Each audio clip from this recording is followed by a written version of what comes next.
If you're only on Airbnb or Vrbo, you don't own a business, you just own a listing. Ready to take full control of your hosting? Lodgify helps you run your vacation rental like a real business. Automated guest messaging, your very own direct booking website. Don't stay dependent on OTAs forever. Build your brand. For Sweet Success listeners, grab 20% off any yearly Lodgify plan with code SWEET20. That's sweet like Hotel Suite 20. Just hit the link in the show notes to get started. I'm Vicki Poulos, and you're listening to Sweet Success.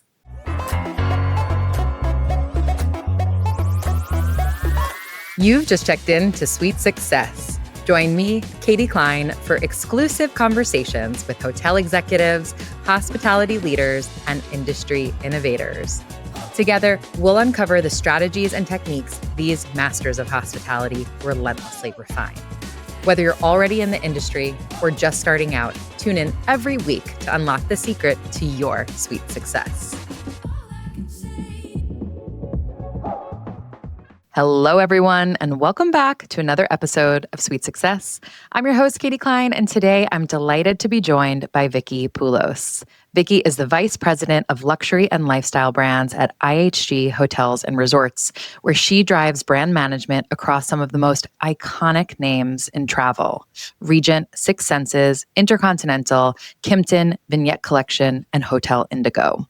With more than 2 decades of experience, Vicki's leadership roles at Marriott and now IHG have made her a pro at all things brand, from scaling disruptive newcomers to reimagining legacy hospitality brands.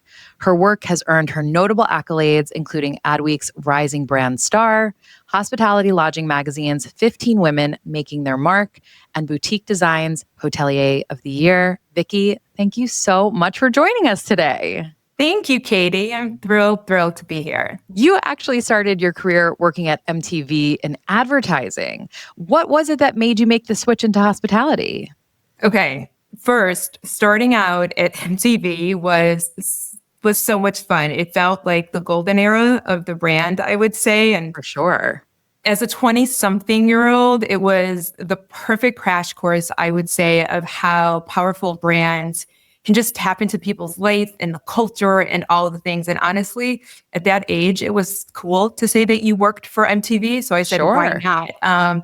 So that's how I started there. And, hospitality, though, for me, it's always been in my DNA. I knew that's exactly where I wanted to end up. And truth be told, I got my interview at the Drake Hotel because I had MTV on my resume, but hospitality, it runs through my blood. But yeah, my first role was at the Drake Hotel as a marketing and PR manager. And speaking of hospitality running through your blood, I know when we had first talked, you mentioned how your Greek lineage really brings to life that hospitality lover in you. Absolutely. My Greek roots definitely have a very huge influence of how I see hospitality. And so much of that was time with my family in Greece. And it always strikes me till this day of how hospitality wasn't something that you turn on or off. In restaurants, like servers would be so passionate about their craft, or even, being over at a cousin's house and the way that they would welcome guests in, or even at the Platea, which is the square at any little Greek village, you would just see how people would welcome one another. And I think there is this effortless level of generosity and I think pride in making people feel welcome. And that's what I was exposed to. And, that's very much how I think about brands and how I work with brands today. I think you're completely right. That authenticity shows through in everything, especially hospitality, but in anything. Like, you can tell when someone on the internet or someone in life is just not being genuine with you. And I want to go back to something you said in when you were talking about starting at MTV, that a lot of what attracted you to that role was it was cool to work there at that time. And, we might laugh about that now, but I do think there's something really powerful to just following what attracts you, like something that you were like, ooh, that looks interesting, that looks fun, like almost following that fun.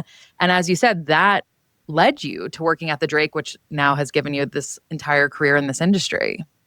That's absolutely right. It's what drives you, what, fuels your belly. And you may not know what that is, but it's experiencing that and being inspired by it, and pursuing it. With the Drake Hotel, it was absolutely a crash course to brand building. There were days that I was begging catering to, set up a charcuterie board or let me borrow some linens for a photo shoot. And there were other days where I was explaining to the general manager the ROI on a PR activation that I was doing. And that was my first dip into, there's something really cool about brand management. I think of it almost as a business leader. You're very much end to end. And so I just went with that and continued my path into it and being able to start on property. That's where the real magic happens, right? Absolutely. And like your story is so special, but also not unique within our industry. It's something that I say on this podcast all the time, but it still like makes me feel giddy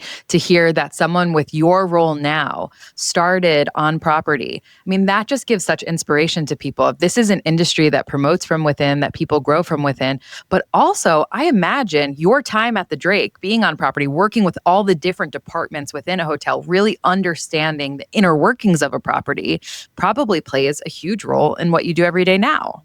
Absolutely. Fast forward to today, I get to do that, exactly that, but on a bigger scale. And so, obviously with leading Kimpton and Hotel Indigo on a global scale, but also driving the regionalization, the delivery of our other luxury and lifestyle brands, it's having those moments on property that really help you ensure that your brands never get stale. And that experience with MTV, you have to be moving as fast as culture is evolving. So those type of experiences, I also think fuel how I want to lead brands. Yes, more on a global scale, but not forgetting these are the moments that differentiate our brands. Yeah. Do you feel like because of your experience, you look at your position much more as a feedback loop as opposed to corporate is dictating what the hotels do and like that's the end? Or is it a bit of let's hear what you're getting on that front line? And like you said, being that pulse of culture and seeing it firsthand, how does that also infiltrate the brand programs that you're coming up with and your team is working on? Yeah. There's no ivory tower type mentality. By any means. That is a big part because, I always love to think of general managers as obviously entrepreneurs, and you have talked about that on your show as well. But the freedom and the creativity that you need to lean in and lean onto your properties, that's how you get the authentic execution and all of the things that give, these brands a heartbeat and a pulse. Now, with brand management, I think, I do have a responsibility clearly to ensure that DNA is crystal clear and there are the right guardrails and the right type of framing to ensure there is that consistency to drive brand trust. But the spontaneity and, these hotels developing, what does that mean for them? Let's give them a brand homework and them coming up and authoring, okay, what does it mean for my region or my hotel and my location? Yeah. That's what consumers are demanding. And I think that's the responsibility of L&L as well, luxury and lifestyle brands. That's really cool to hear because, it's a phrase that maybe is a bit overused in our industry, but this kind of freedom within a framework, right? But I think that is what the best brands do so well. Like you said, we're going to make it really crystal clear who we are and who we're not. And then we're going to look to our leaders in the field to say, how are you going to make that special for your destination? Absolutely. So I want to back up a minute because before you came to IHG, our paths crossed briefly at Marriott. We didn't know each other at the time. We were working on different brands, working on different continents, but we were at the same very large company. Your last role after 11 years with the company was global brand leader for Moxy Hotels. And you were really in charge of the brand's creation. This is a brand that is beloved still to this day. So tell us a bit about that. Like, how did you do that? So fun. And by the way, it's such a small world, but in hospitality, somehow it always feels so much smaller as well. But yeah, absolutely. I I think Moxy and, really creating their brand was probably the most defining chapters for me in my career. And personal tidbit, I think a part of why I also loved it so much and thrived in that role is because I grew up with parents who were entrepreneurs.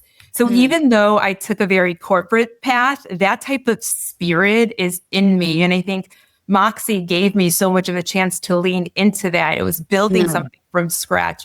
There was no playbook of how to reinvent a category that was, let's say, filled with hotels that just competed on price. So I had so much fun taking kind of these bold chances. And honestly, I was like, okay, what's the worst can happen? And funny, just a quick story. I remember being in the boardroom early days on Moxy and having to present to Mr. Marriott. And, his big question was, do you still have those beanbag rocking chairs in your guest rooms in New York? And, I had to say, yes, yes, Mr. Marriott, we still have them. In fact, there's a lot of guests love taking pictures of those beanbag rocking chairs, and they're on Instagram, and so I always had a little bit of this, it takes guts and just go for it and stand behind how you're building these brands. And that's definitely carried me through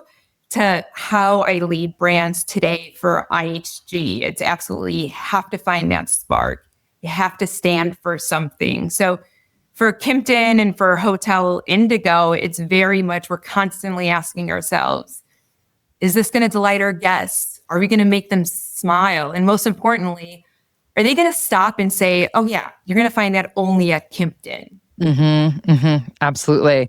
What did Mr. Marriott say in that meeting? Was he super on board with everything you guys were doing with Moxy, or was he like, I don't know, guys, but I'm going to give you the runway to go for it here? Yeah, he gave us the runway, and I'll give you another example, even with Kimpton, on that front, where you do, there's always, clearly being a part of a big organization, you're always thinking about risk and risk tolerance. But one quick example, even with Kimpton, is we had this recent partnership with Tiny Zaps, and we wanted to jump on this whole kind of cultural piece that was happening around tattoo tourism. People were getting tattoos just to mark, their trip, if you will. So we partnered with Tiny Zaps, and we were doing pop-ups across Kimpton hotels where people were getting permanent tattoos. They were getting tatted, in our hotels. And, IHG was very supportive, like, yes, that makes sense for Kimpton. Clearly, we need to have the right SOPs, and, we need to make sure that we're very thoughtful.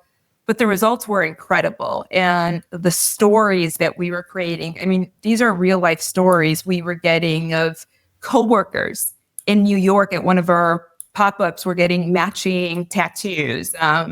There was another family, I don't remember where, but it was this multi-generational family. So the grandmother, the mother, and the daughter were also getting tatted. And so it felt like an experience that was so Kimpton, and it was, these individuals will forever remember that physically. Literally forever. I mean, I'm thinking about how some brands create like a water bottle or a tote bag, and you hope, every time they go to use that tote bag, they're going to think of me and maybe they'll book a trip again. I mean, this is something that's physically on them forever. That's incredible. That's right. That's right. Really cool. And also, again, going back to what you said about like what's the worst that can happen and the risk tolerance, it's oftentimes the big brands that are able to take the risks on developing a new brand or trying something new or putting a tattoo station in their hotels for a pop-up because they have the breadth of the portfolio to support if it doesn't work. Yeah. And we have the resources to be able to support, okay, how are we going to make sure that this is something guests crave, and this is going to be a differentiator, but how do we make sure that these brands are set up for success to be able to do it? Yeah. I mean, Moxy is a brand that is, as I mentioned, still really beloved specifically by its target market. And a guest that I had on the show was Rory Sutherland. He is the vice chairman of Ogilvy. He's a TEDx speaker, best-selling author.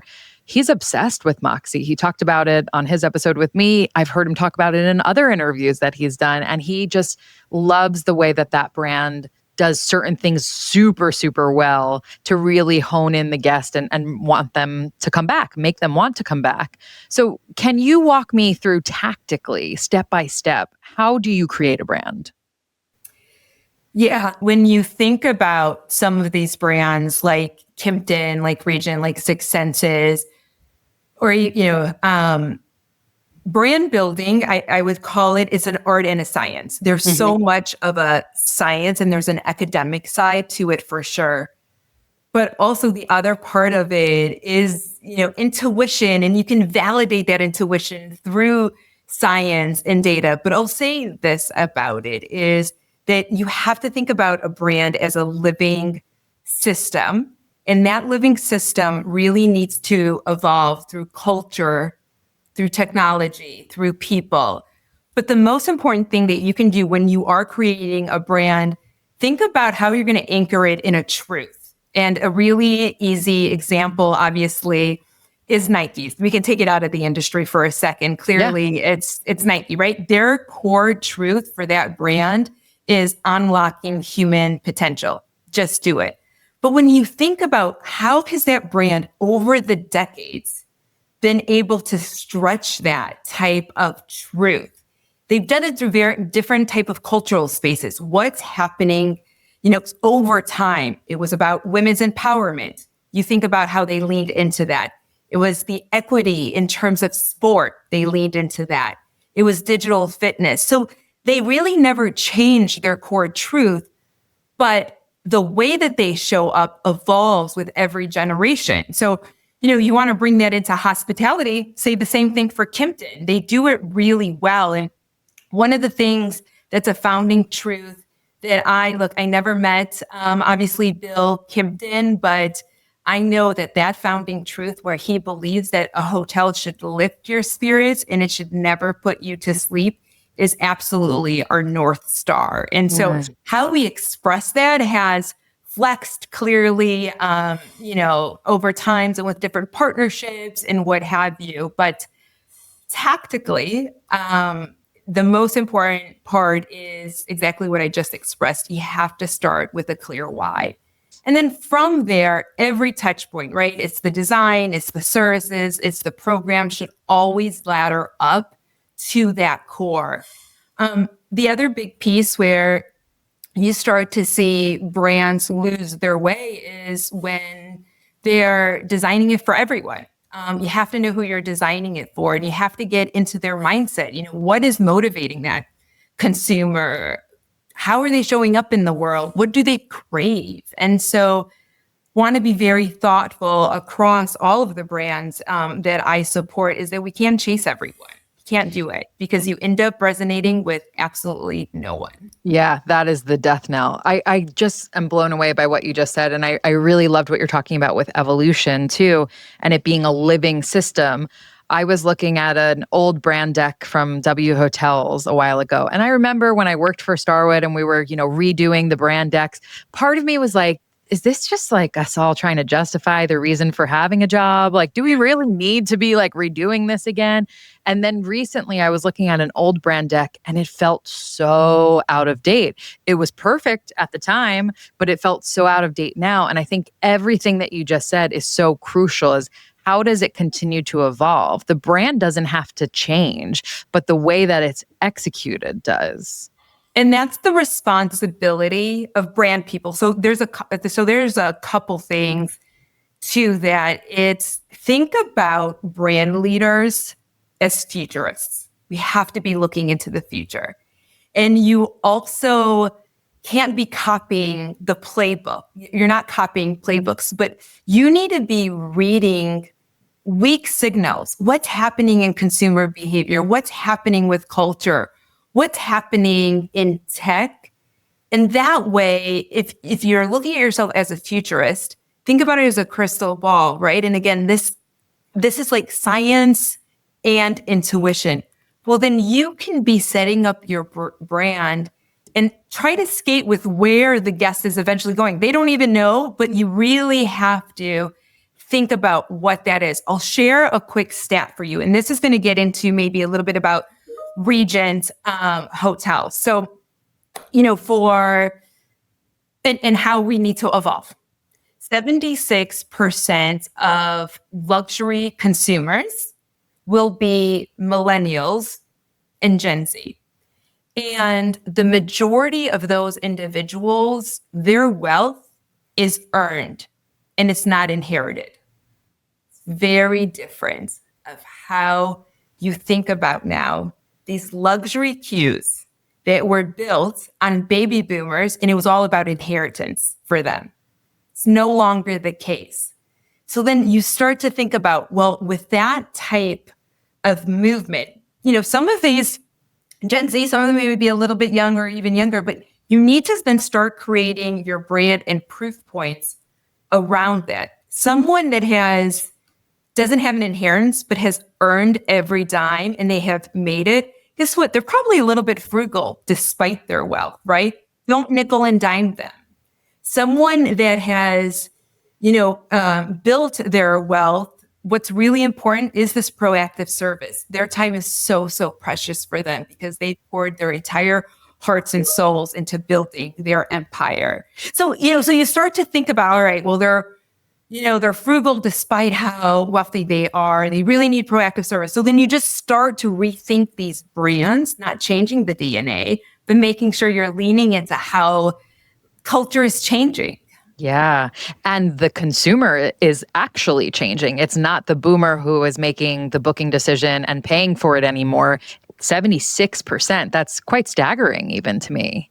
Yeah, absolutely. So you just were talking about Regent. Let's talk a little bit more about the brands that you're looking after and tell us a bit about like what makes each of them different, what their unique selling points are. And let's kick off with Regent. Yeah, okay. So here's a fun fact before I get into the brands. 10 years ago, IHG had one, obviously their luxury brand and their namesake, Intercontinental. And the last 10 years has been a very thoughtful strategy of really either through acquisition or building new brands from scratch of building out their luxury and lifestyle category. And it's super, super exciting. And so the first one, absolutely Regent, much more in that upper luxury brand. And it's, redefining modern luxury. It's about sparking these very fresh perspectives to help guests rise above that noise. Then you have Intercontinental, which has been shaping global travel for over 80 years. I would say a household name. And that brand is all about sharing their knowledge and their expertise to connect people to cultures everywhere because it is such a global brand. Kimpton, Kimpton needs no introduction. It was the pioneer of boutique space, very design forward, all about their restaurant and bars and very heartfelt service. Then you have Vignette. So Vignette's one of our newer brands. And, think about that as a collection brand. It gives independent-minded hotels the freedom to stay very true to themselves and while really benefiting from that global platform, the distribution engines, what have you. So a lot of room for that brand to be fiercely independent. And then lastly, we have Hotel Indigo. And Hotel Indigo, such a fun, sweet brand. It really celebrates the character of the world's most interesting neighborhoods. It's absolutely discovering a place through the lens of a local. And so these brands, really span, I think we have over 500 hotels.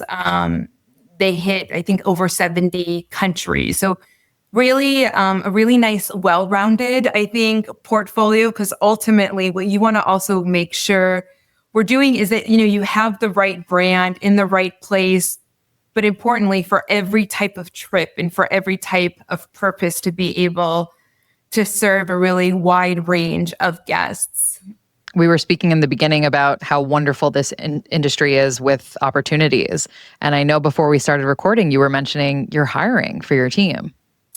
I am really exciting stuff. So I am hiring for a head of luxury and lifestyle brands for the Americas. And so that, is going to be a really exciting role over Regent, Six Senses, Kimpton, Intercontinental, and Vignette. And I think, Katie, we were talking about the importance of not just, a cookie cutter approach of taking what's happening globally and forcing it into the hotels. But this person is going to be saying, how do we regionalize this? How does it make sense to take, let's say, Regent, a brand that was born, in Asia, and actually bring it over to the US? And how do you regionalize that thoughtfully? So that's a really exciting role, which will be posted very soon to help lead these brands in the Americas. That's an absolute dream job alert. So guys, get on it, go apply, send in your CV today. Speaking a bit more about Regent and also Kimpton, both of those are brands that were actually acquired by IHG. And we've obviously seen, and we continue to see, a ton of mergers, acquisitions in the industry. What are your thoughts on what can be seen as the big corporate companies scooping up the little brands? Yeah, it's scary, right? It's a lot of pressure. I do think when it's done right, and the way that I think about it, because I'm in those shoes right now, right? It's all about stewardship. You have to really think about how you're protecting the soul of the brand. You have to think about what made the brand so special. You can't change it just for the sake of changing it or wanting to put your fingerprint. You should if it makes sense. But I think when you think about these acquisitions, it's about giving these brands the opportunity to scale and the resources to grow. And that's exactly how we think about Kimpton and Regent. Kimpton, for example, has always been guided by Bill Kimpton's belief. A hotel should always lift your spirits, never put you to sleep. That's our North Star. Our role, I think, as a larger company is not to change that, but give the brand more insights, more data, more resources to be able to grow it. Because I think, in fact, you can actually amplify the brand, obviously, as it grows. Same thing for Regent. It was all about being very, very intentional in how we grow that. We just opened Regent Santa Monica last year, and we have a few others in our under our belt, across the globe.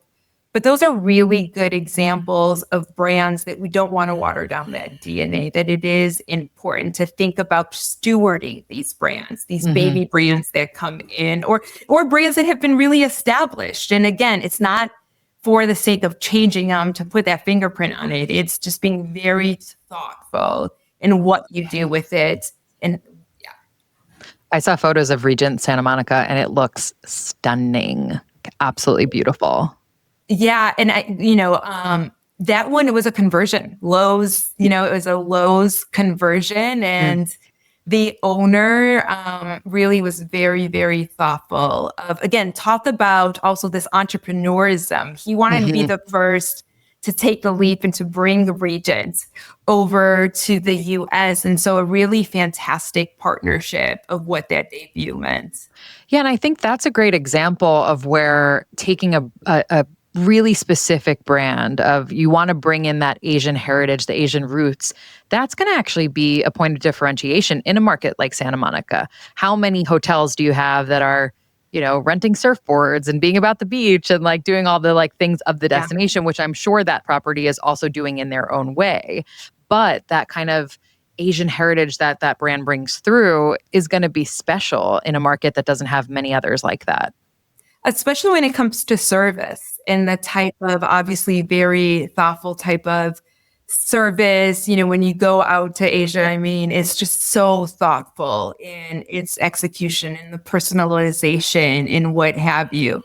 But to also make it fit well in the market, you do have to sit back and say, all right, how do we give them the easy breezy vibes that you would get and expect from a hotel in California too? Yeah. And I think the balance is, you never want anything to feel thematic or kitschy. how do you bring in the heritage without making it feel like, you're steering too much into a narrative, let's say. Totally. Absolutely. Scaling can be seen as a almost dirty word sometimes, though. And I know that is something that we just talked about that the bigger companies are proficient at. And there's so many pros that we can talk about from that as well. But particularly in luxury, it's something that people seem to look down on sometimes. What's your take on that? Scaling, sometimes scaling is a dirty word. I love how you just express that. But I think it's also when people confuse scaling with sameness.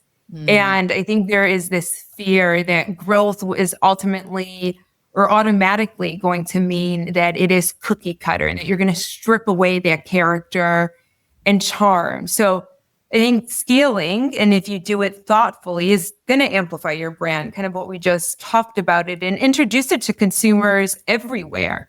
But the piece around clarity is so, so important. So you have to be so precise and so clear in that vision and that story. So everyone in that ecosystem, as you scale from your GMs to your owners, to the frontline colleagues, they should be able to recite what that purpose is and what that vision is, because that's what gives the brand consistency. It's not the 1,000, brand standards and what have you. Each property should express it in its own way. And I'll give you a quick example of it for Kimpton. We have a brand program that has been around for a really long time and people still love it. It's called the Kimpton Social Password. I don't know if you've ever heard about it, but ultimately it's this password that we publish through our platforms, through our social site. And if guests give that password at check-in, they get something. They get a little bit of a delight. Well, the way that that's going to be executed, let's say in Samui versus in Beverly Hills, is going to be different, right? In terms of what is then that surprise and delight that you're going to get. But yet globally, there will be a password. And that is, I love that. I think that is such a great differentiation. And I don't know if it comes from decades ago where we had the kind of big box hotels that no matter if you were in Mumbai or New York, the room looked exactly the same. I don't know if we're still in that. I even found when we were living in the UK, a lot of the top restaurants were actually chain restaurants, places like the Ivy, for example. And I always wondered that. I'm like, well, why is it okay for there to be a chain over here, but still be perceived as one of the top restaurants? But in New York, it'd be like, oh my God, the second you have a second location, it all went to hell, right? So I think what you're talking about of being able to still be unique and still be of the destination, but then going back to the brand is really special. Yeah, and it's really important. I hear you. I've had the same observations, and honestly, sometimes I feel like also European brands that come over to the US are a lot sexier, if you will, than sometimes the other way around. But Yeah, or maybe it's grass is always greener. Maybe they feel that way and vice versa. Who knows? That's great. On a personal note, you travel almost every week, yet I know you are an extremely proud mama to 3 kiddos, a 6-year-old and 2 2-year-old twins, which, wow, you're amazing. How do you balance it all? By knowing that there is no balance, I think. Look, in my early 30s, I was full throttle. I was a maniac. It was, I was building and I was designing and launching brands, and it was nonstop. I was always on a plane. There was absolutely no pause button. There was no kids. I was totally fueled by building and creating and what have you. Now, still building and I'm still traveling, but motherhood has definitely changed the lens of going full throttle. Honestly, it's added this type of perspective that it's made me a lot more empathetic. I lead differently now because I know that so many people on my team are also juggling and navigating kind of the same pressures. I'll say this and how to do it. And this is hard for me because I am absolutely a recovering perfectionist and a recovering people pleaser. And so it does come down to trade-offs and to boundaries. And for me, it's easier said than done, but I have to be deliberate about where I spend that energy. And those trade-offs is, listen, the stuff that I used to love, making every hotel opening event and the impromptu dinners in New York and being at every social thing, they're just not happening right now for me. And that's okay. It's a chapter that I'm in. And so for me, it's, do the work that I love and then protect the small, simple moments with my girls and husband that actually fill my cup. And, the boundary side is between 5:30 p.m. and 8 p.m., it's totally family time. It's a ritual for me at, 5:30. I'm walking out of my home office. I'm picking up Mila from aftercare. I'm taking the twins with me. We're going to the park. We're going for a walk. It's not glamorous. It's so not glamorous compared to what life was like. Oh, I know. Yeah, totally. Of course, hello, especially in columns and PR. I had Gail Simmons on the show, and I said to her, I picked up my daughter the other day, and she was having a full-on meltdown on the street, and I'm sweating and trying to get her to be quiet. And I thought to myself, Gail, does this ever happen to you? And she just looked at me and said, all the time. And I feel like children are just the great equalizer. Aren't they? And they keep things in perspective. I think for adults, we probably need them more than they need us. Yeah, I think so too. And I'm really interested in what you said about how it's changed you as a leader, because I will never forget really early in my career. I was in my early 20s living in Manhattan, and I got a call that my mom was in the hospital. Something had happened with her heart. So I was, devastated, absolutely devastated. The first thing I did was grab my stuff and just head to the train so that I could get out to see her. And I remember messaging my boss at the time and telling her, this happened and I'm heading to the hospital. And the first thing she said to me was, well, who's going to do XYZ presentation today? And she lost all of my loyalty in that one question, literally all of it. And you can't come back from that, because in that moment, she showed me who she was. Whereas I had a colleague who was much more senior than I had also told her that I wouldn't be in, for at least a few hours or so. And her first response was extremely empathetic. And she wasn't someone that, I directly reported to or anything, but from her response in that moment, she gained my loyalty instantly. So I don't know if you've seen that with your team, but I imagine they have felt that.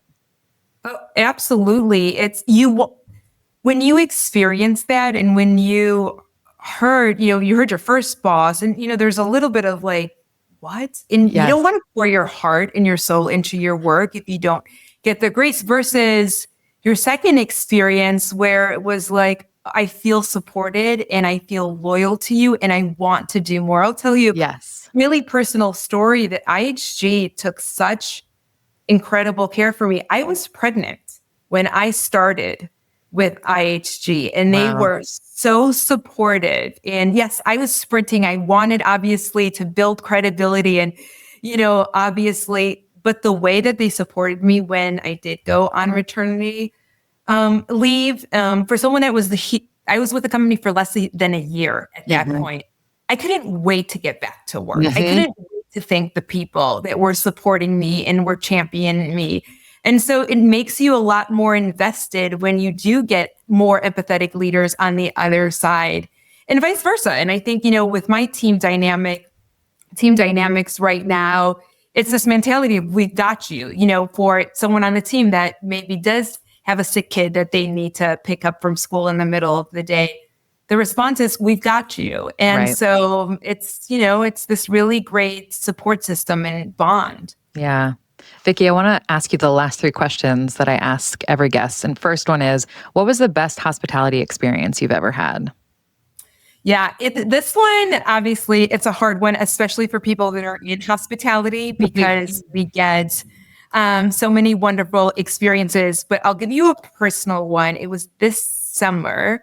We took our first big family trip as a family of 5. So me, my husband, Mila, and the twins. And it was to Martha's Vineyard. Now, when I was living in DC, getting to Martha's Vineyard, it was a breeze, right? Direct flights. If you've ever done that trip from Chicago, oh my goodness, it's like a bit of an odyssey here. So you're taking a flight to Boston. There's a layover. Then there's a tiny 10-seat propeller plane.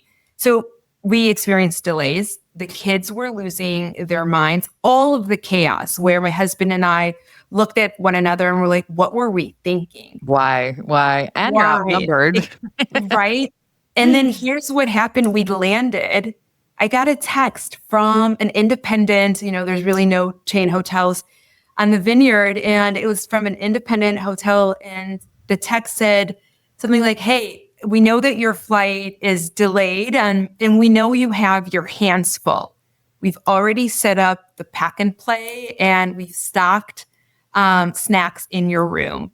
Katie, it brought tears to my eyes because I felt so seen and understood in that moment when I really, really needed support. So for me, that was just an incredible experience that I still talk about. And, obviously that's exactly what we strive for also with IHG. But I think in that moment, it was a service moment that was so geared and it was all about me and my family. Yeah. And every parent listening will say the fact that not only the pack and play was in the room, but set up for you and then communicated so that you didn't have to be worrying and thinking, oh gosh, is it going to actually be there? That's gold. Yeah. Next question is, what was the worst hospitality experience you've ever had?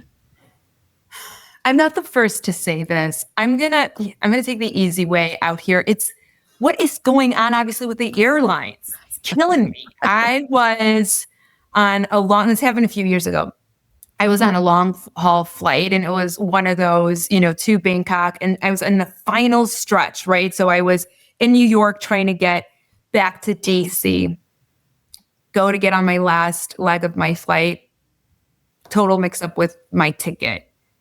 And at this point, by the way, I was not global services at the time, but I was 1K. I had a little bit of status. It was so transactional. There was absolutely no empathy, no sense of, oh my gosh, you've been traveling for at least 18 hours. There was no emotion into it. And it was just like, oh, this made me feel even more deflated. Yeah. Things are going to happen. Mix-ups are going to happen in hospitality, obviously, in travel, but it's about how you create opportunities to just build more loyalty, obviously, right? And actually talk about how they made it right. Yeah. Instead of what I'm saying here. It costs nothing to be nice. And if they had just said that to you, like you said, just the acknowledgement that you had in Martha's Vineyard of, we understand how you must be feeling. I mean, you would have paid double the ADR, I imagine, versus this one's like, too bad, I'm gonna yell at you because you booked your ticket incorrectly or something, versus thinking about what you're going through in that moment. Yeah. And final question, what does hospitality mean to you? And is there anyone, maybe a person, a brand, that you think has truly mastered it? Today, for me, hospitality, very much is about being seen and understood. And I think some of the examples that I gave today was exactly that. And that type of, I think, thread or that type of mindset for me personally, you heard me say it runs through my childhood. Obviously, my Greek roots, every role that I've had, or being a leader, it's all about being seen and understood. So, I think as a brand leader, the ones that really think about how do you, can you institutionalize that kind of humanity? But the ones that do and have that type of foresight, I think, are the ones that really show up every single day in the right way. Vicki, this has been so inspiring. Thank you so much for joining us today. Thank you. All right, everyone. It's time for today's sweet summary, where I break down the key insights and actionable takeaways from today's conversation. What became clear in talking with Vicki is that she's an architect of possibility. Whether she's building global hotel brands or coaching individuals on her team, her approach blends structure with creativity. She knows that the best ideas rarely come from a single source. They come when people are given enough parameters to focus, but breathing room to explore. I enjoyed our discussion around the power of freedom within a framework. I noticed that come through in how she thinks about branding, providing cultural touch points and guardrails to properties while empowering GMs and their teams to bring that vision to life in a way that makes sense for their specific hotel in their specific destination. It was also evident in her behind-the-scenes stories of how Moxy was created. Sure, Marriott had standards, rules, processes, and systems that all existed for good reason, but they knew when to flex, adapt, and trust the team responsible for creating the brand with the latitude to shape it, even if that meant bold design choices like rocking chair beanbags. In both cases, the framework provides stability, while the freedom gives people the space to take risks and make the bold choices. I love how Vicki thinks about brands not as rigid rule books, but as living systems that evolve over time. The key, she said, is that they must always be anchored in a truth. She pointed to Nike as a perfect example. For 60 years, everything Nike has done has come back to one core idea: unlocking human potential. The expression changes, but the foundation never shifts. For Vicki, that anchor in hospitality and, quite frankly, life is simple but powerful. People want to be seen and understood. And when hotels get that right, it's unforgettable. Like the property she talked about on Martha's Vineyard that messaged her and set up the pack and play before her arrival. They weren't ticking a box or doing something just because she requested it. They put themselves in her shoes, understood what her day, her journey must have been like, and went out of their way to anticipate her needs. That small gesture meant everything to her. That's the essence of Vicki's message. A strong framework may keep a brand consistent, but it's the freedom within that allows hospitality teams to see their guests fully, anticipate their needs, and deliver the kind of human connection that defines true luxury. And that concludes another episode of Sweet Success. If you enjoyed today's conversation, please subscribe, rate, and review the show. We all know how important those 5-star reviews are. I also want to say a massive thank you to each and every one of you for tuning in. It means the absolute world to me. And I'd love to hear from you. If you have ideas for future guests, new topics to cover, or even just want to say hi, don't be shy. Message me through our website, sweetsuccesspodcast.com, or on social media @sweetsuccesspodcast. That's sweet like hotel suite. Once again, I'm your host, Katie Cline, and I'm super excited to see you all next week. If you're only on Airbnb or Vrbo, you don't own a business, you just own a listing. Ready to take full control of your hosting? Lodgify helps you run your vacation rental like a real business. Automated guest messaging, your very own direct booking website. Don't stay dependent on OTAs forever. Build your brand. For Sweet Success listeners, grab 20% off any yearly Lodgify plan with code SWEET20. That's sweet like hotel suite 20. Just hit the link in the show notes to get started.